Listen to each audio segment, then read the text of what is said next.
1 अगस्त 2026 एक ऐसा अवसर जहां योग के क्षेत्र की अनेक प्रतिष्ठित विभूतियां एकत्रित हुई और जिनकी गरिमामय उपस्थिति की सभी उत्सुकता से प्रतीक्षा कर रहे थे, वे थे जीवन मुक्त आध्यात्मिक सद्गुरु ब्रह्मर्षि आचार्य उपेंद्र जी। न्यू एज योगा इंस्टीट्यूट के 32वें स्थापना दिवस समारोह में मुख्य अतिथि के रूप में उनका सहर्ष स्वागत किया गया।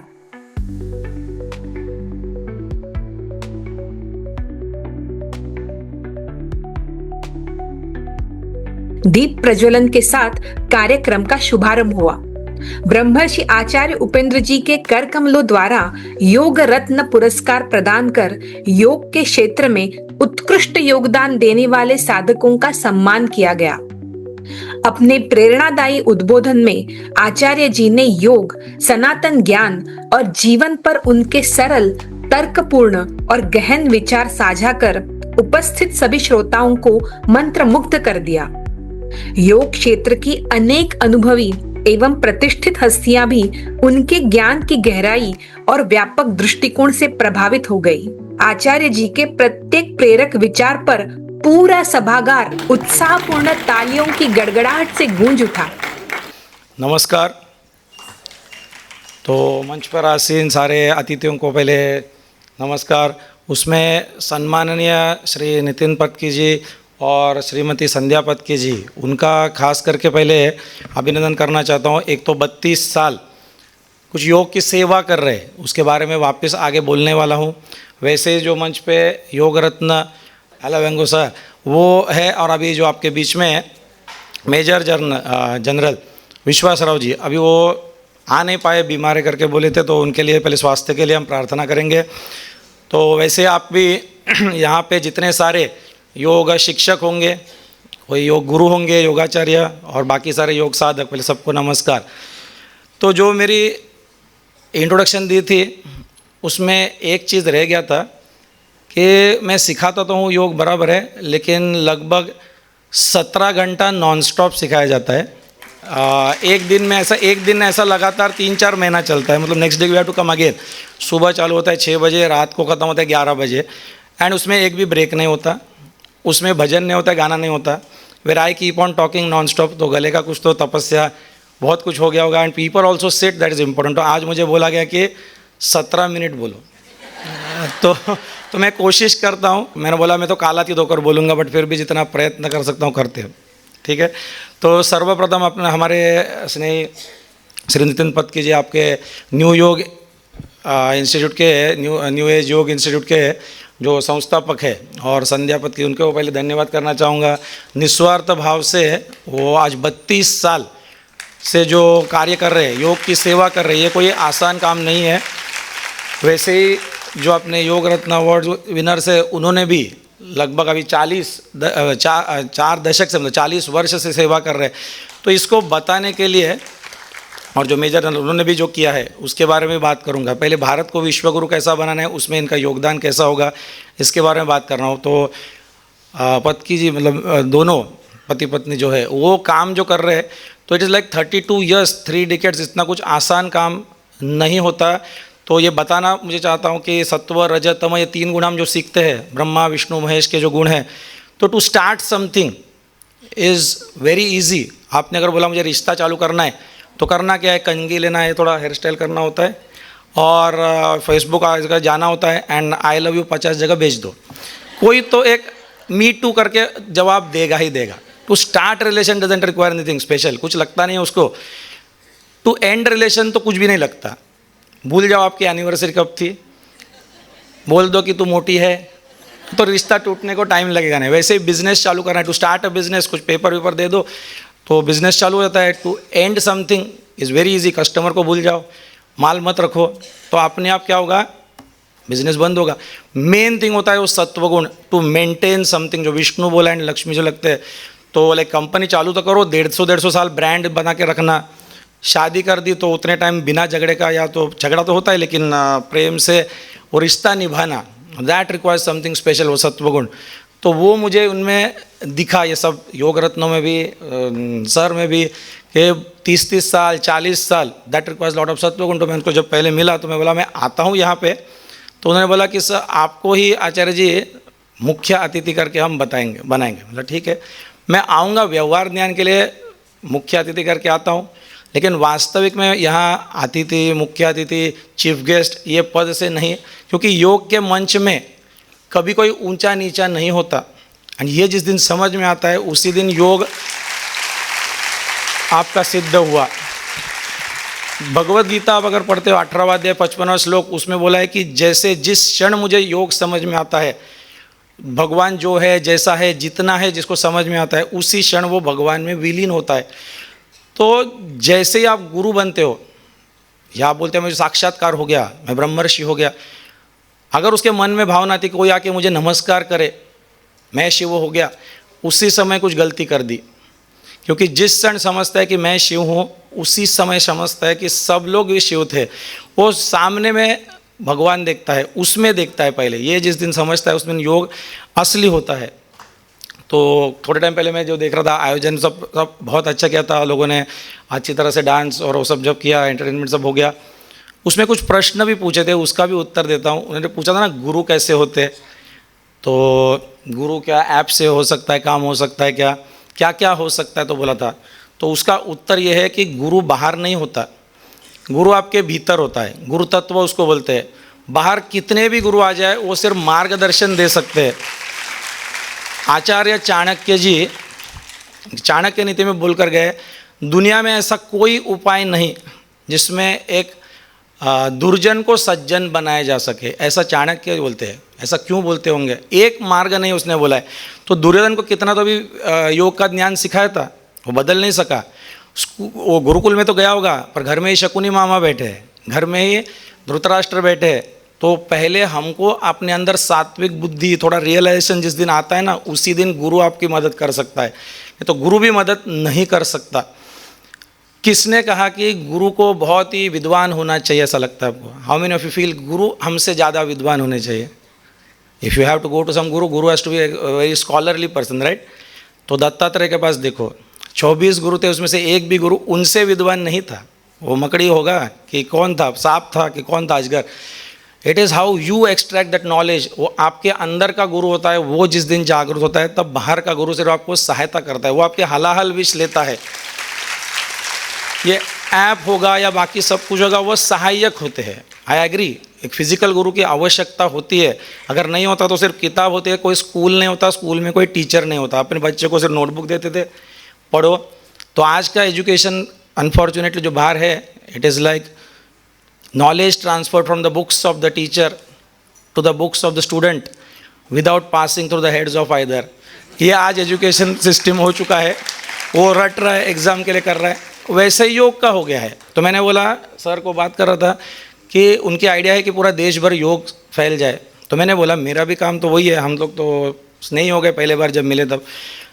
तो मैंने बोला कि पूरे स्कूल कॉलेजेस में आपने योग गीता इंट्रोड्यूस कितना भी करो तो भी असर नहीं होगा, बिल्कुल नहीं होगा।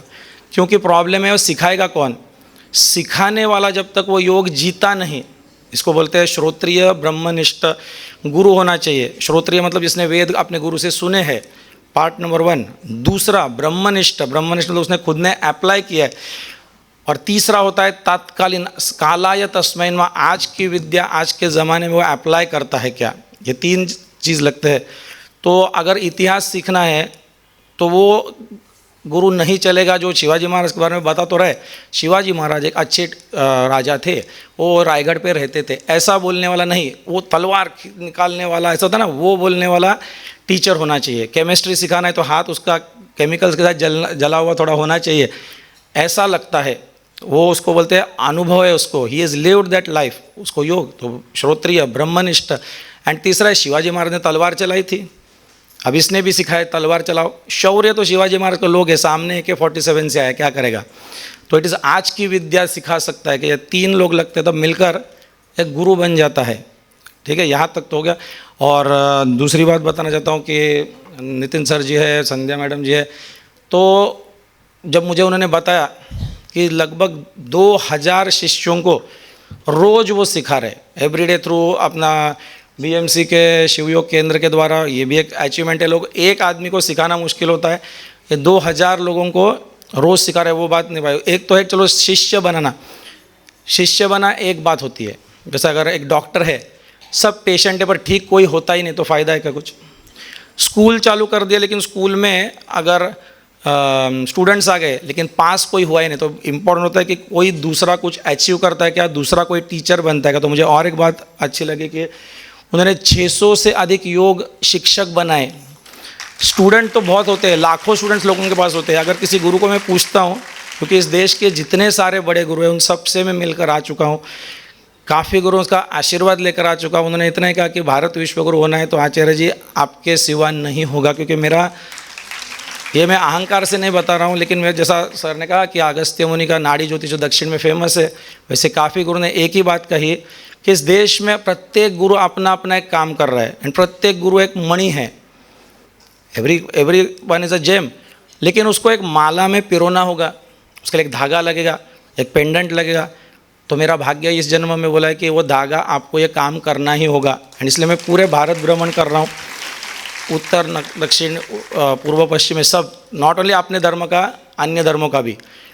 तो मैं सिर्फ योग नहीं सिखाता, जैसे बोला 40 गीता उपनिषद, तो ये सिखाना मतलब किताब का नहीं सिखाता।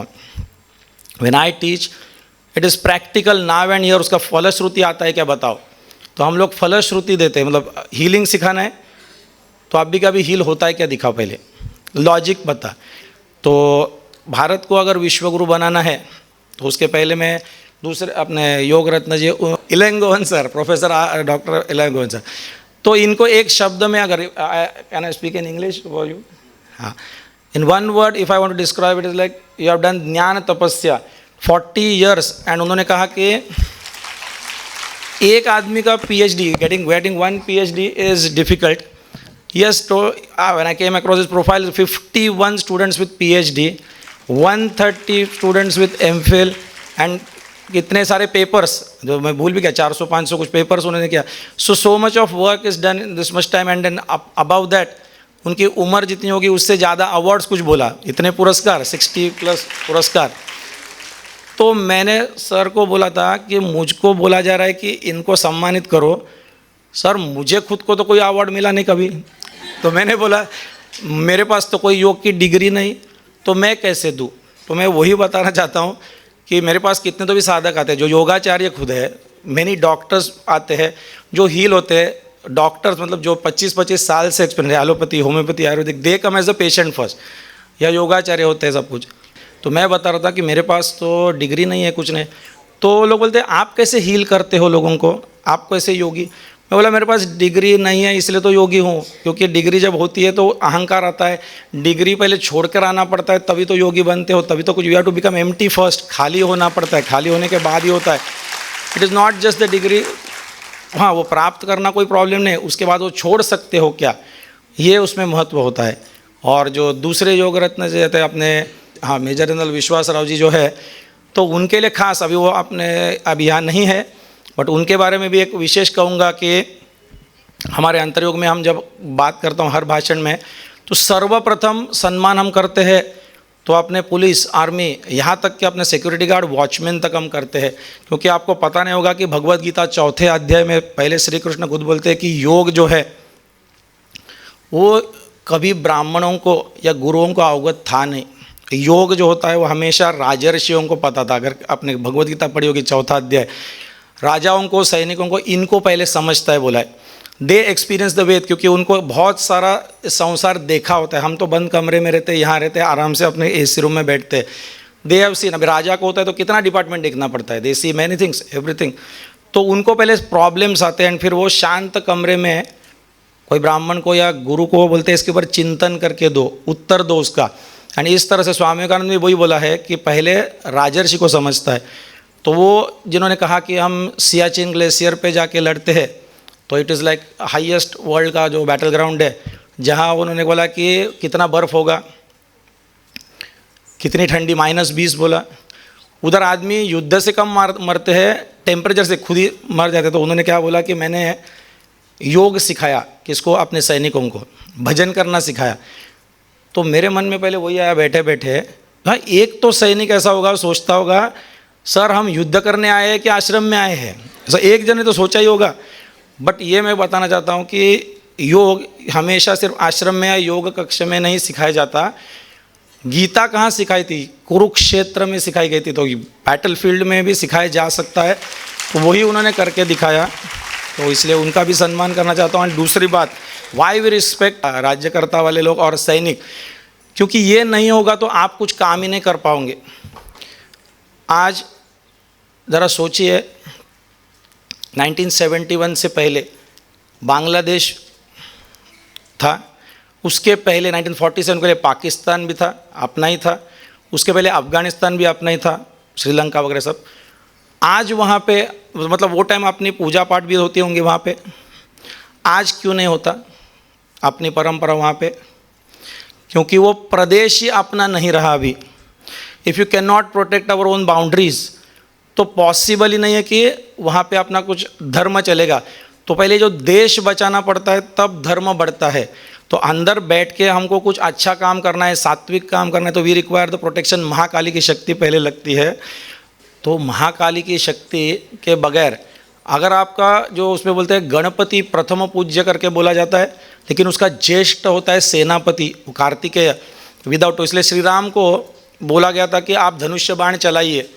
कहाँ? जब वो यज्ञ करना होता है ऋषि मुनियों को, तो पहले राक्षस प्रोटेक्ट करना पड़ता है। तो इसका बोला जाता है to do any non violent thing you need to have violent people around you. ये विडम्बना लगती है लेकिन सत्य है। तो ये वायलेंट लोग कौन होता है? जो धर्म युद्ध कर सकते हैं, आपको सिक्योरिटी कर सकते हैं, तब जाके आप शांति से देश में काम कर सकते हैं। तो पार्ट 1 वो है कि भारत को विश्व गुरु बनाना, ये मेरा पहले से सपना रहा था। तो उसके बारे में कुछ थोड़े 4 शब्द बोलता हूँ आपके परमिशन के साथ। भारत को पहले विश्व गुरु बनाना है, क्योंकि भारत की आत्मा ही योग है एंड वो आने वाले समय में विश्व का भविष्य होने वाला है। भारत विश्व गुरु होगा ही होगा। बट लेकिन it comes with a disclaimer कि भारत को विश्व गुरु होना है तो पहले हमको गुरु शिष्य क्या है तो समझना होगा। आज हम विश्व विजेता की बात नहीं कर रहे, विश्व गुरु होने की बात कर रहे हैं, बराबर। तो पहले गुरु समझते, फिर शिष्य समझते। गुरु गुरु तब कहलाता है जब कोई शिष्य होगा। तो भारत अगर एक देश करते तो बाकी सारा विश्व जो है वो अपना क्या हुआ? शिष्य। गुरु मावली होती है, मतलब माता होती है, वो स्त्री तत्व उसमें आता है। अगर वो काउंट किया तो बाकी सारे देश अपने बाकी कौन हो गए? बच्चे। तो माता और पुत्र या पुत्री, क्या ये भावना, बिकॉज बाकी सारा विश्व अन्य धर्म है, तो क्या अपनी भावना पहले वो हुई क्या? आज मन में आता है तलवार निकालूं अगर, तो ये भावना, माँ बच्चे को मार तो सकती है, but to kill the enemy you need to love the enemy बोला है। पहले लव किधर है? वो जब तक नहीं होगा भाव। तो इसलिए हमारे गुरुकुल में आई प्रैक्टिस दैट, हमारे मंदिर में सारे धर्मों का पहले निशानी है।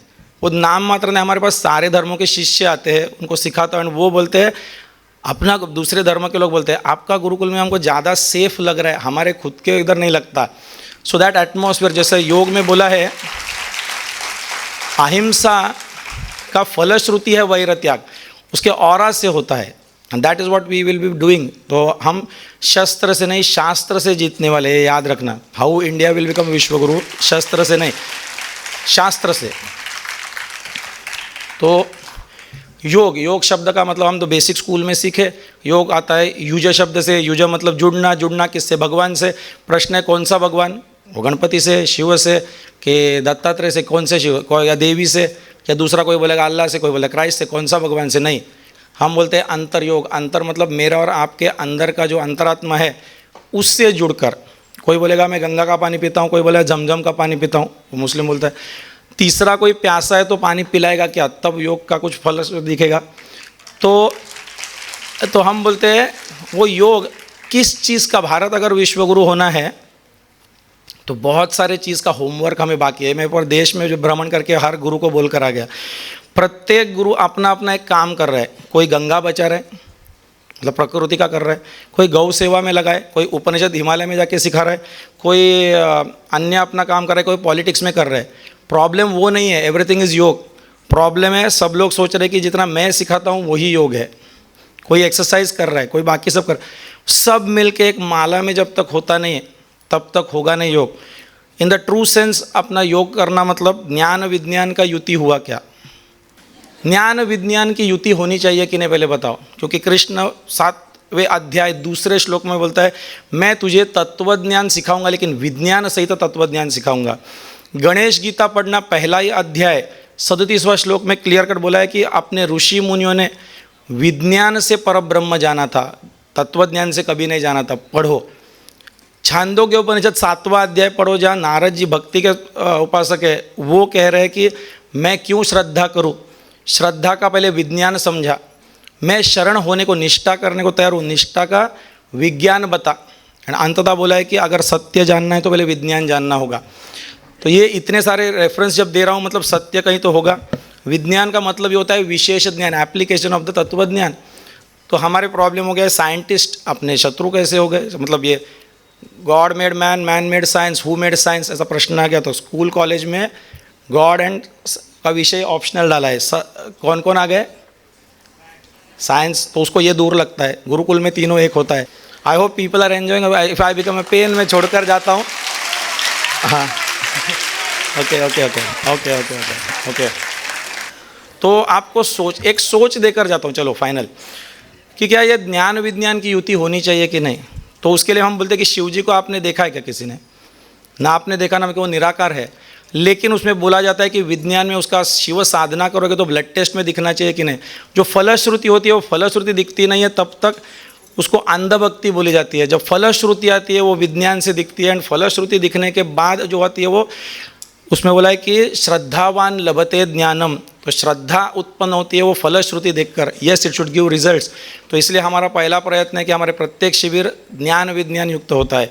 दूसरा है अर्धनारीश्वर देश पहले होना चाहिए कि नहीं, तब हम दूसरे देशों का आदर्श हो सकते हैं। या पुरुष प्रधान समाज चल रहा है, स्त्री पुरुष का वो युति होनी चाहिए, इसलिए हम स्त्री सशक्तिकरण के ऊपर बहुत काम कर रहे हैं। Without that you can not become. तो ये दूसरा प्रॉब्लम। तीसरा प्रॉब्लम अपना है, हमारे पास गणपति का उपासक है, शैव शाक्त वैष्णव आपस में झगड़ा है, वो ओमकार उसका कॉमन है ना। तो आपके अनेक भगवान का ये प्रॉब्लम है, तो बाकी धर्म पहले ही बोल रहे हैं हमारा तो एक ही है, तो तुम क्या सिखाओगे हमको योग। That is what I have witness. जब मैं पूछता हूँ ना ये क्वेश्चन वो पूछते हैं, तो वो हमको एक करना होगा, तो उसका कार्य भी करना हमको होगा। There is lot of work to be done. मैं बोलता हूँ अगर सनातन धर्म से प्रेम करते हो तो पहले अन्य धर्मों से भी हमको सीखना होगा। वो एक साथ सम्मिलित होकर उनकी प्रार्थना करते हैं, हम एक साथ बहुत कम आते हैं, कुछ सीखने जैसा उनके पास भी होता है। उसके बाद अपना 3 गुण होते हैं, सत्व रज तम। तो चातुर्वर्ण्यम मया सृष्टम गुण कर्म विभाग से, जन्म से नहीं होता, लेकिन जाति का बात नहीं कर रहा हूँ, वर्ण का बात कर रहा हूँ। वर्ण इज चेंजेबल। तो मैं सुबह जब प्रार्थना करता हूँ तो मैं ही ब्राह्मण, मैं ही कुछ आयोजन करता हूँ, सुरक्षा करता हूँ तो मैं क्षत्रिय, मैं ही कमाने जाता हूँ तो मैं ही वैश्य, और मैं ही जब आराम करता हूँ सेवा करता हूँ तो मैं ही शूद्र होता हूँ, सेवक होता हूँ। तो ये जिस दिन समझेगा कि अपना डिवीजन क्या उसके ऊपर कार्य हुआ, क्या इलेक्शन उसके ऊपर लड़े जा रहे हैं, कौन सा योग करना है, विश्वगुरु उसके ऊपर भी कार्य हमारा बहुत चल रहा है। उसके ऊपर हमारे गुरुकुल में कोई पूछा जाता नहीं, बाकी सबको एवरीवन गेटिंग रिजल्ट्स, जैसे छत्रपति शिवाजी महाराज ने किया था। चलो ये सब चीज़ का तो हो गया। लास्ट पॉइंट जो बोलना था ये कि विदेशियों से कुछ भी सीखने जैसा नहीं आपको लगता है क्या? स्वामी विवेकानंद बोले थे अगर आपको इस देश को विश्वगुरु बनाना है तो it is always give and take. सामने वाला जो कृष्ण अर्जुन को बोलते हैं गीता में, पांडवों में मैं अर्जुन हूँ, मैं धनंजय हूँ करके बोलता हूँ। The guru should see them as themselves one. तो क्या हमको अभी दूर दिखते हैं क्या नज़दीक दिखते हैं? तो स्वामी का एक जन ने बोला था कि इनको क्या मानने का है, ये विदेशी सब आक्रांता लोग हैं। तो विवेकानंद बोला था कि वॉट ऑडेसिटी यू है, तुम्हारी जरूरत कैसी हो ऐसा बोलने के लिए, क्या उनमें ब्रह्म नहीं है? उनमें भी ब्रह्म है। तो वैसे आज विज्ञान में वो देश आगे गया है, हमको वो सीखना होगा, हमारा तत्वज्ञान उनको देना होगा, तब विश्वगुरु हम हो सकते हैं। Exchange of energy has to prevail. आज हम बोलते हैं लक्ष्मी की उपासना, स्वच्छता चाहिए, सत्यम शिवम सुंदरम, 5 सब जगह थूंगते हैं, वहाँ स्विट्ज़रलैंड में ठीक ठाक रखा होता है। तो क्या वो फॉलो करना पड़ेगा कि नहीं? ऐसा बहुत सारा कार्य योग के ऊपर हमको करना है। तो मुझे अभी समय के अभाव आपका प्रोग्राम में भी प्रॉब्लम ना हो, नहीं तो मैं बहुत कुछ अभी बोलना चाहता था। लेकिन वापस एक बार नितिन पत्की सर को और संध्या मैडम को धन्यवाद करूँगा यहाँ बुलाने के लिए। उसी के साथ आप सबको मिलकर भी आनंद सा लगा। वैसे अपने योग रत्न अवॉर्डीज सब उनको भी वापस एक बार देश के लिए सेवा जो कर रहे हैं उसके लिए धन्यवाद। और आप सबसे बार बार मिलते रहेंगे, लेकिन मेरे ख्याल से अगले टाइम कालातीत वाला हॉल में मिलेंगे। हाँ, धन्यवाद। कार्यक्रम के समापन पर अनेक लोग ब्रह्मर्षि आचार्य उपेंद्र जी से आत्मीय भेंट करने और अंतर योग के बारे में अधिक जानने के लिए उत्सुक दिखाई दिए। यह कार्यक्रम सभी के मन में एक गहरी प्रेरणा छोड़ गया। यदि आप भी ब्रह्मर्षि आचार्य उपेंद्र जी के दिव्य ज्ञान, प्रेरणादायी विचारों और अंतर योग फाउंडेशन के ऐसे ही जीवन परिवर्तनकारी उपक्रमों से जुड़ना चाहते हैं तो हमारे चैनल को तुरंत सब्सक्राइब करें। आइए हम सब मिलकर ब्रह्मर्षि आचार्य उपेंद्र जी के साथ भारत के आध्यात्मिक पुनर्जागरण और विश्व गुरु भारत के दिव्य संकल्प को साकार करने में अपना योगदान दें।